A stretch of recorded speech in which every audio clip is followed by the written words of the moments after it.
안녕하세요. 청개구리 희성입니다. 지금 어디에서 보고 계신가요? 댓글로 함께 나눠주세요. 좋아요랑 알림 설정도 잊지 마시고요. 영상 끝까지 보시면 분명 좋은 행운 가득하실 거예요. 바로 이야기 시작하겠습니다. 새벽 5시 30분. 대한민국 최북단 설경 속에 잠긴 군부대 정문 앞 버스 정류장은 적막했다. 희미한 가로등 불빛이 눈발 사이로 흔들렸고 매서운 바람은 병사들의 귓끝을 파고들었다. 검은 롱패딩을 입은 중년 여성 한 명이 조용히 버스를 기다리고 있었다. 50대 중반쯤 되어 보이는 얼굴, 깊게 패인 주름마다 세월의 무게가 고스란히 묻어 있었다. 그러나 그녀의 눈빛만큼은 흔들림이 없었다. 곧장 군부대 정문을 바라보는 그 시선에는 확고한 결의가 서려 있었다. 잠시 후 첫차 버스가 도착했다. 운전사는 고개를 끄덕이며 반가운 듯 인사했지만 그녀는 말없이 승차권을 내밀 뿐이었다. 늘 그랬듯 이 길은 그녀의 일상이었다. 하지만 오늘은 달랐다. 그녀의 앞길에는 수십 쌍의 시선과 한순간을 뒤집어 놓을 사건이 기다리고 있었기 때문이다. 버스가 부대 정문 앞에 멈췄다. 군무원, 민간인 직원, 그리고 아침 근무를 시작하려는 이들이 하나 둘 내려섰다. 그녀 역시 자연스럽게 버스에서 내렸다.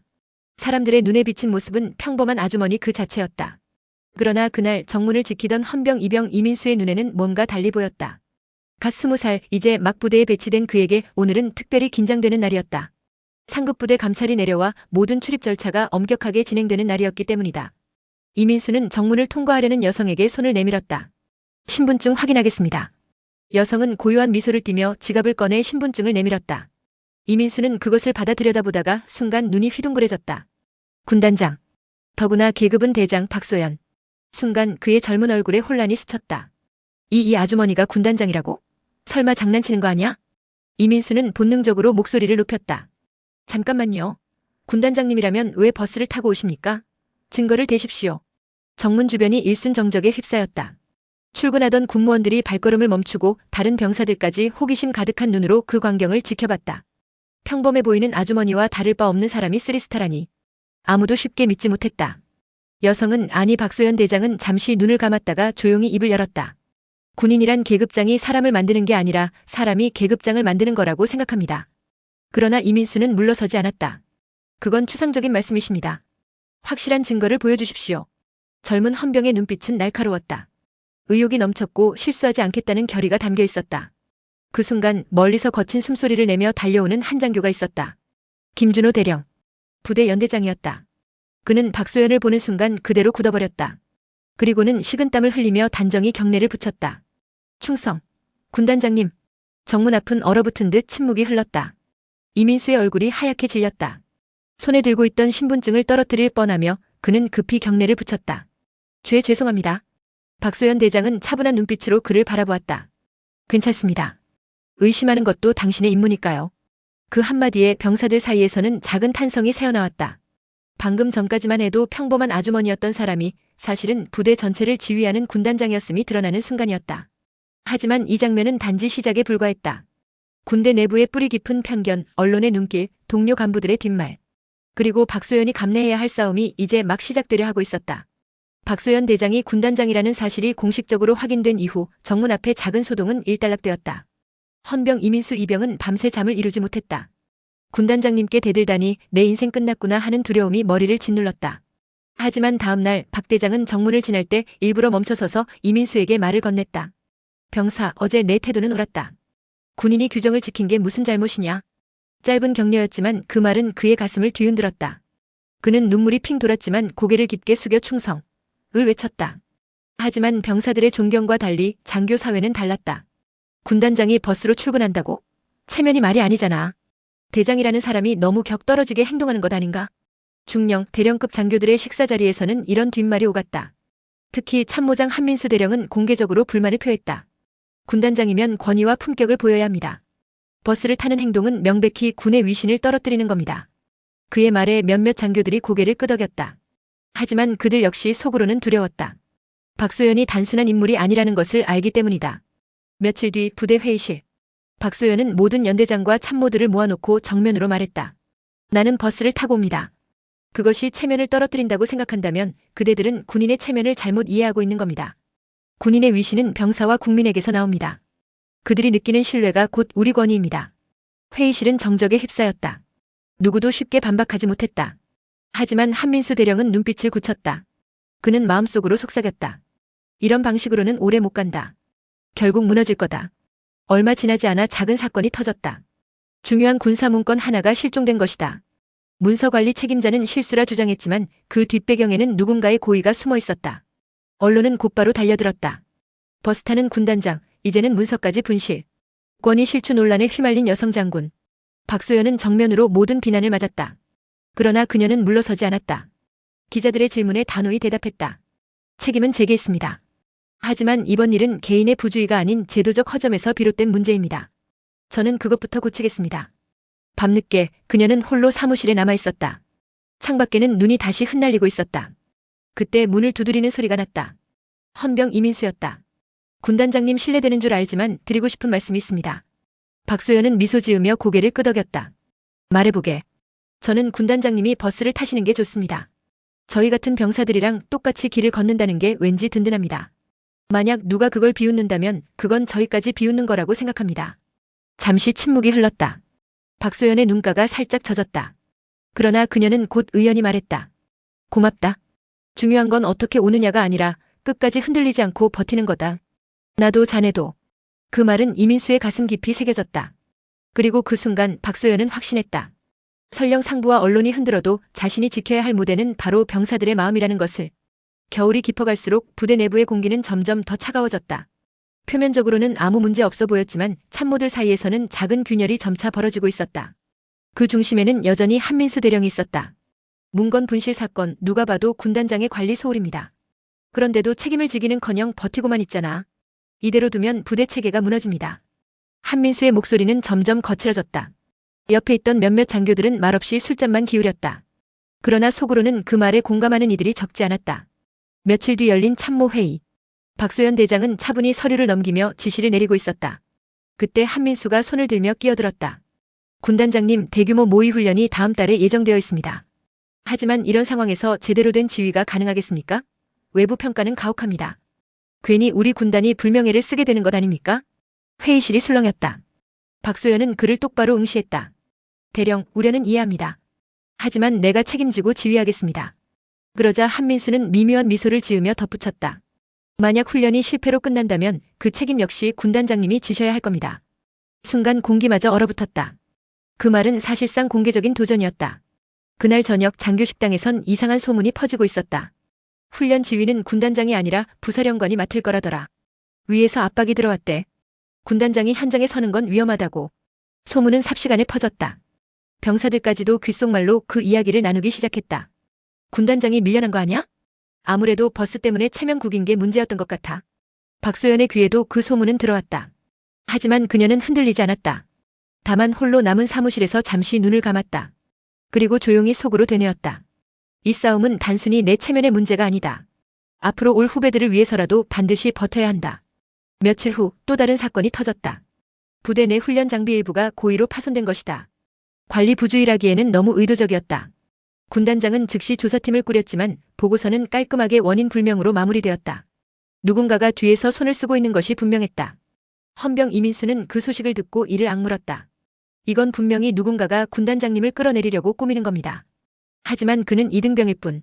아무런 권한이 없었다. 그저 이를 악물고 지켜볼 수밖에 없었다. 그럼에도 불구하고 작은 변화는 일어나고 있었다. 박소연 대장은 매일 새벽 같은 버스를 타고 부대에 출근했고 병사들은 이제 그녀를 우리와 같은 길을 걷는 장군이라 불렀다. 그녀가 지휘하는 생활 개선 정책, 식단 개편, 난방 보강은 장병들의 삶을 바꾸어 놓았다. 병사들 사이에서 그녀의 평판은 점점 더 높아졌다. 하지만 역설적으로 간부들 사이에서 그녀를 향한 반발은 더욱 거세졌다. 그리고 마침내 훈련을 일주일 앞둔 어느 날 상부에서 공식 지시가 내려왔다. 군단장은 이번 훈련 지휘에서 제외한다. 대신 한민수 대령이 대행을 맡는다. 서류를 받아든 순간 회의실은 숨조차 멎은 듯 고요했다. 한민수는 미묘한 미소를 감추지 못했다. 박소연은 그 서류를 오래도록 응시하다가 결국 짧게 말했다. 알겠다. 그러나 훈련 현장에는 꼭 있겠다. 지휘는 못해도 지켜볼 권리는 있으니까. 그 말 속에는 억눌린 분노와 결의가 뒤섞여 있었다. 드디어 대규모 모의 훈련 당일이 밝았다. 새벽 4시 전방의 하늘은 아직 짙은 어둠에 잠겨 있었지만 부대는 이미 분주하게 움직이고 있었다. 장갑차 엔진이 낮게 울리고 병사들의 구령 소리가 공기를 갈랐다. 사령부 내부 지휘통제실은 긴장감으로 가득 차 있었다. 수십 개의 모니터에 전장의 상황이 실시간으로 펼쳐지고 참모들이 분주히 전화를 주고받았다. 그러나 지휘석에는 박소연 군단장이 아닌 한민수 대령이 앉아 있었다. 그의 표정에는 묘한 승리감이 떠올라 있었다. 훈련 개시와 동시에 상황은 급격히 꼬이기 시작했다. 적군으로 설정된 모의 부대가 예상보다 빠르게 기동했고 아군 일부 부대가 초반부터 혼란에 빠졌다. 통신 장애까지 겹치며 명령이 제대로 전달되지 않았다. 보고드립니다. 3년대 좌측 방어선 돌파 위기입니다. 5여단은 아직 투입 준비가 안 되었습니다. 참모들의 목소리가 날카롭게 튀어나왔다. 한민수는 지시를 내렸지만 그의 명령은 상황에 맞지 않았고 오히려 혼선을 키웠다. 5여단을 당장 전선에 투입하라. 하지만 아직 장비 점검이 끝나지 않았습니다. 상관없다. 투입하라 했지 않나? 결국 준비 안 된 부대가 투입되자 모의 전장 전체가 붕괴 직전에 몰렸다. 그때였다. 현장 관측석에 앉아있던 박소연이 조용히 일어섰다. 모두가 그녀를 쳐다봤다. 군단장님, 지휘에서 제외되셨습니다. 개입하시면. 참모 한 명이 조심스럽게 막아서려 했지만 박소연은 단호히 말했다. 훈련이라 해도 병사들의 사기는 실제와 같다. 무너뜨려선 안 된다. 나는 군단장이다. 내 책임을 다한다. 그녀는 지휘석 앞으로 걸어가 놀란 한민수를 곧바로 제치고 앉았다. 순간 공기마저 바뀌었다. 3년대 후퇴하지 말고 방어선을 고수하라. 5여단은 지금 투입하지 않는다. 대신 7여단을 우회로로 기동시켜 측면을 차단한다. 통신팀 교란 주파수를 잡아라.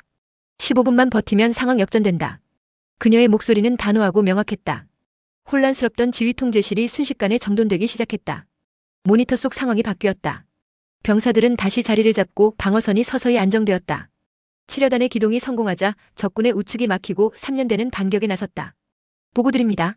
좌측 방어선 회복 완료. 적군의 기동이 차단되었습니다. 7여단이 성공적으로 측면을 점령했습니다. 환호성이 터져나왔다. 병사들의 사기가 하늘을 찔렀다. 그 순간 참모들조차 숨을 죽였다. 방금 전까지만 해도 패배 직전이던 전황을 그녀는 단 몇 분 만에 되살려 놓았다. 한민수는 이를 악물며 속으로 중얼거렸다. 이럴 수가 이렇게까지 해낼 줄은. 훈련은 결국 완벽한 승리로 끝났다. 평가단은 감탄을 금치 못했고 병사들은 눈이 빛나며 서로 외쳤다. 군단장님이 다시 살려냈다. 역시 진짜 지휘관은 따로 있다. 박소연은 승리의 환호 속에서도 차분했다. 오늘의 성과는 병사들의 용기 덕분이다. 지휘관은 그저 길을 열었을 뿐. 그녀의 말에 병사들은 가슴이 뜨거워졌다. 그러나 동시에 간부들 사이의 긴장은 더욱 깊어졌다. 이제 더 이상 박소연을 무능하다 말할 수 없게 되었기 때문이다. 훈련이 종료되자 부대 안팎은 충격과 감동으로 술렁였다. 병사들은 흥분을 감추지 못하며 서로의 어깨를 두드렸고 참모들은 서로 눈빛을 교환하며 속삭였다. 말도 안 돼, 저 혼란을 저렇게 수습하다니. 역시 괜히 군단장이 아니야. 그동안 우리가 너무 얕봤던 건지도 몰라. 그러나 환호 속에서도 묘한 긴장감이 돌았다. 이제는 누구도 박소연의 능력을 부정할 수 없었지만 그렇다고 해서 기존 질서를 흔드는 그녀의 존재를 곱게 보지 않는 사람들도 여전히 많았다. 훈련 결과는 곧 국방부 본부에 보고되었고 언론에도 흘러들어갔다.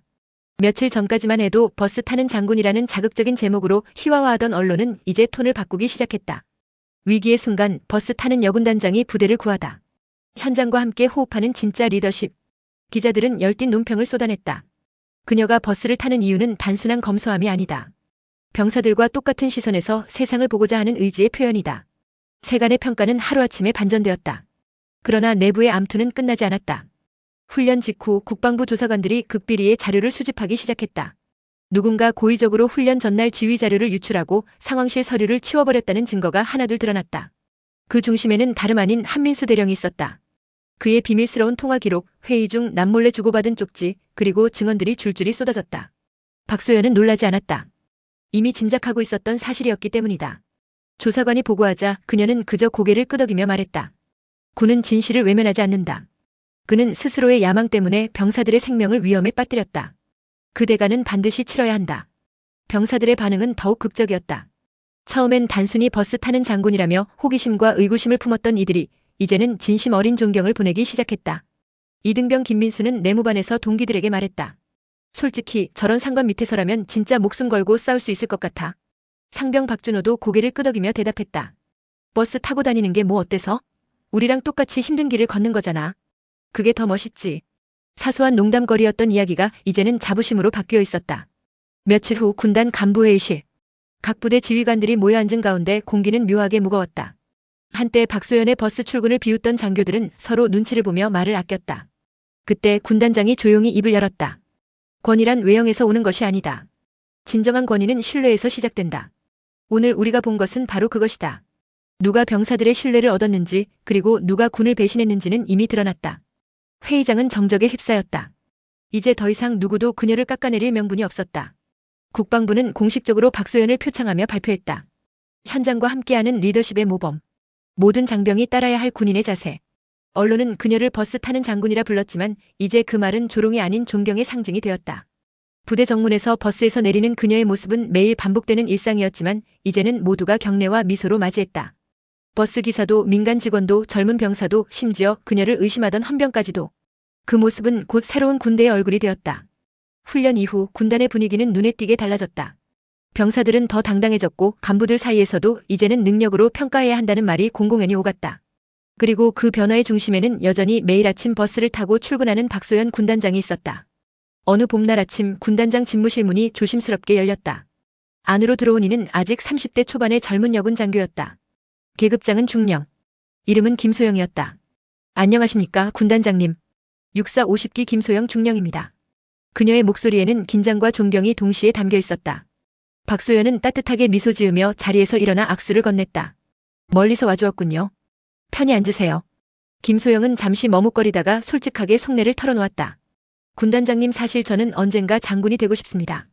하지만 현실의 벽이 너무 높아 보였습니다. 그러던 중 군단장님의 이야기를 들었습니다. 버스를 타고 오시는 모습만으로도 큰 용기를 얻었습니다. 박소연은 조용히 웃었다. 버스를 타는 게 무슨 대단한 일이라고 하지만 고맙습니다. 나는 그저 나답게 살고 싶었을 뿐입니다. 후배들에게 조금이라도 힘이 되었다면 그걸로 충분합니다. 김소영은 눈빛을 반짝이며 고개를 끄덕였다. 저뿐만 아니라 많은 후배들이 그렇습니다. 이제는 두렵지 않습니다. 선배님처럼 끝까지 버티면 언젠가 저희도 할 수 있다는 믿음이 생겼습니다. 박소연은 잠시 창밖을 바라보았다. 훈련장에서 구보하는 병사들의 구령소리가 창문 너머로 들려왔다. 그 소리는 그녀에게 지난 세월의 모든 고난과 시련을 떠올리게 했다. 김중령. 중요한 건 버티는 힘입니다. 그리고 스스로를 믿는 용기. 사람들이 뭐라 하든 결국은 실력이 증명해 줄 겁니다. 며칠 후 군단에서는 소규모 간담회가 열렸다. 여군 장교 20여 명이 모였고 박소연은 직접 그들을 만났다. 선배님, 여군으로서 진로를 고민할 때 가장 힘들었던 순간은 언제였습니까? 결혼과 군 생활을 병행하는 건 불가능하지 않습니까? 우리가 정말 별을 달 수 있을까요? 질문은 쏟아졌고 목소리에는 간절함이 배어 있었다. 박소연은 차분히 대답했다.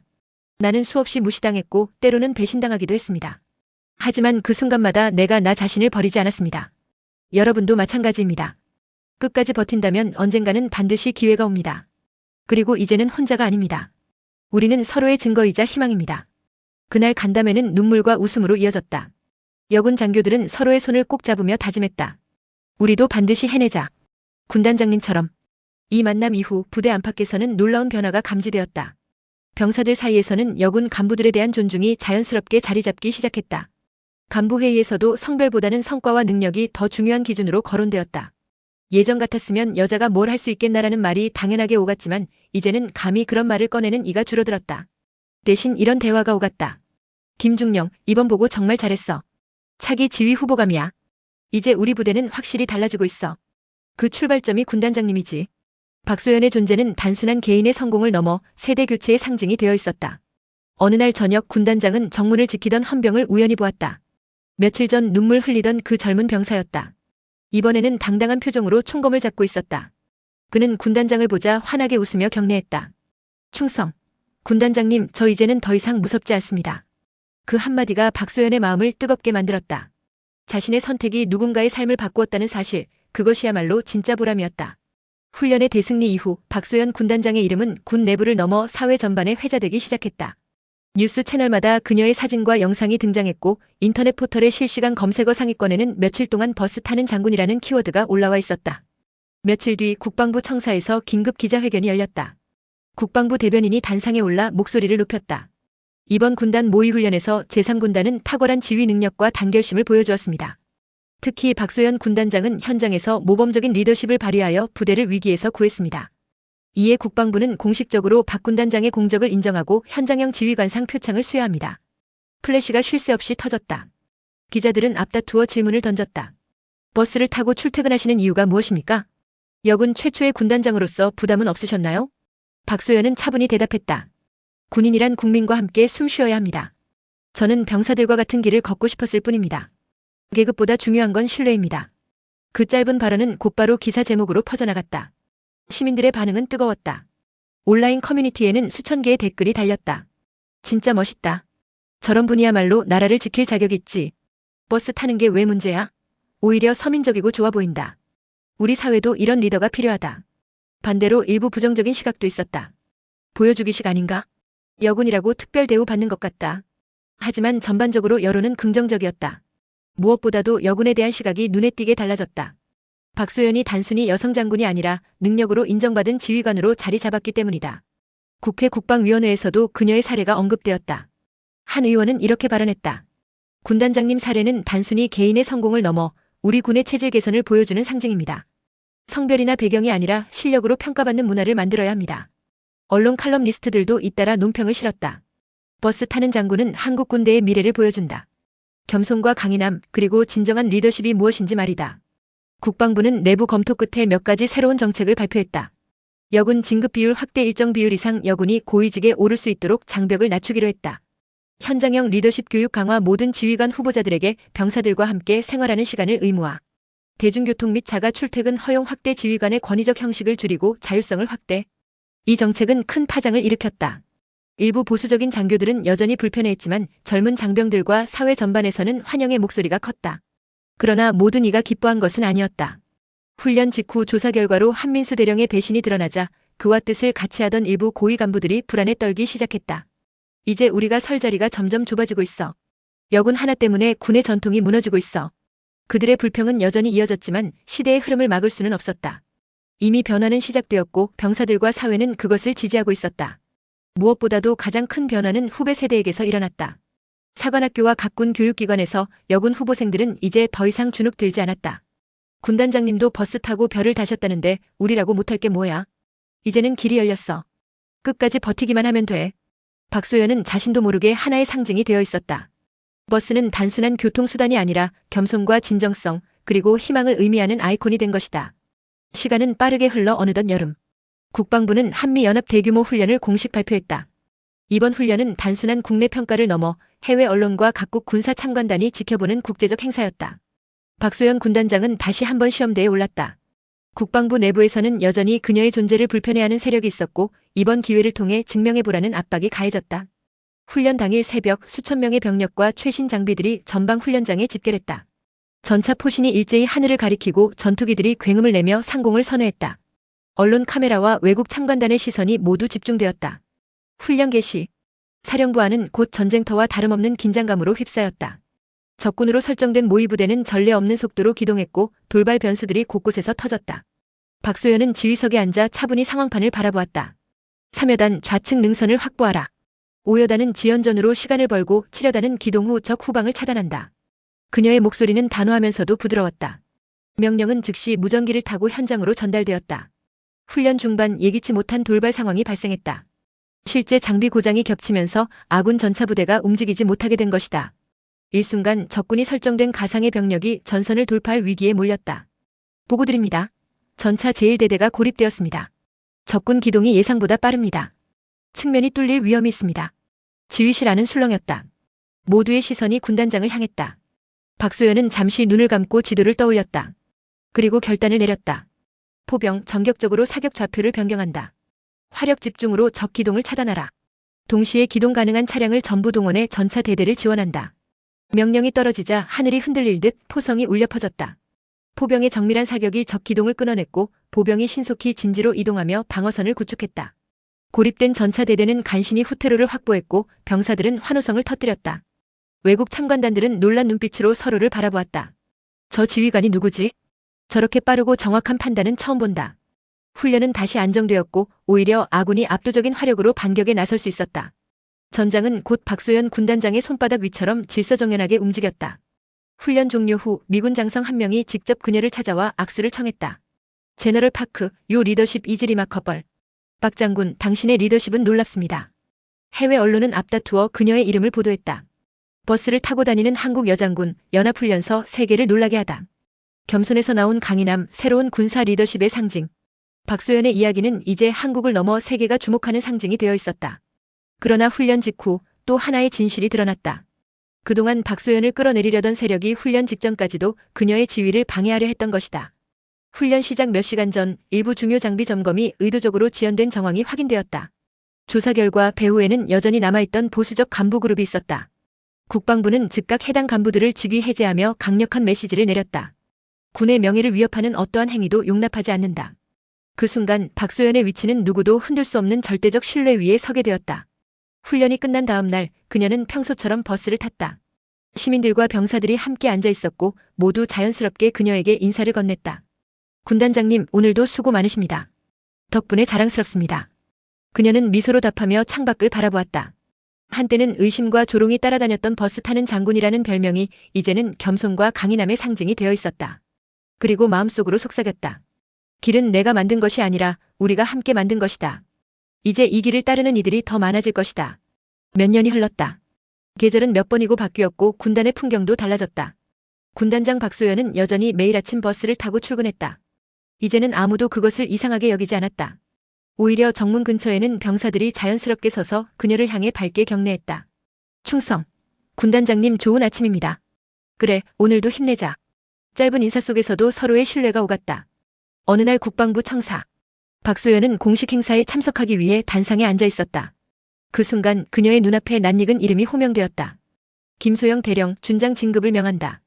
행사장 안이 박수로 가득 찼다. 별 하나를 단 김소영 준장이 단상에 올라 경례를 올리자 박소연의 눈가가 뜨겁게 젖었다. 몇 년 전 불안한 눈빛으로 저도 할 수 있을까요? 라 묻던 후배가 이제 당당히 별을 달고 있었다. 김소영은 진급사에서 이렇게 말했다. 제가 오늘 이 자리에 설 수 있었던 건 앞서 길을 내주신 선배님 덕분입니다. 그 길은 버스의 흔들림 속에서 시작되었지만 지금은 별빛으로 이어지고 있습니다. 순간 모든 이들의 눈길이 박소연을 향했다. 그녀는 미소로 답했다. 이제 더 이상 여군의 진급은 희귀한 사건이 아니었다. 각 부대에서 능력을 인정받은 여성 지휘관들이 차례로 등장했고 군 내부의 인식도 크게 달라졌다. 언론은 그 흐름을 두고 이렇게 보도했다. 버스 타는 장군에서 시작된 작은 변화가 이제 군 전체의 문화혁신으로 이어졌다. 겸손과 실력이 만들어낸 길은 결국 제도가 따르게 한다. 사회 전반에서도 여성 리더에 대한 존중이 눈에 띄게 늘어났다. 학교, 기업, 정치권에서도 그녀의 이름은 종종 롤모델로 언급되었다. 박소연은 더 이상 여군 최초의 군단장이라는 수식어에 집착하지 않았다. 그녀는 그저 묵묵히 자신의 길을 걸었을 뿐이고 그 길은 수많은 사람들의 기억 속에 흔적으로 남았다. 매일 같은 버스 노선, 창가에 앉아 흐르는 풍경을 바라보던 순간들. 그 사소한 선택이 거대한 변화를 일으켰다. 병사들은 여전히 말하곤 했다. 우리 군단장님은 버스를 타고 오셨다. 그래서 우리는 진짜 리더를 믿게 되었다. 저녁 노을 속 군단장은 다시 버스에 올랐다. 창밖으로 병사들의 구령이 들려왔다. 그 소리는 한때 그녀 혼자만의 싸움이던 길이 이제는 모두의 길이 되었음을 알려주고 있었다. 그리고 그녀는 조용히 속삭였다. 별은 하늘에만 있는 게 아니야. 병사들의 가슴에도 이 길을 걷는 후배들의 어깨에도 반짝이고 있지. 버스는 천천히 어둠 속을 달렸다. 그리고 그 길 위에 군단장이 남긴 흔적은 오랫동안 빛나고 있었다.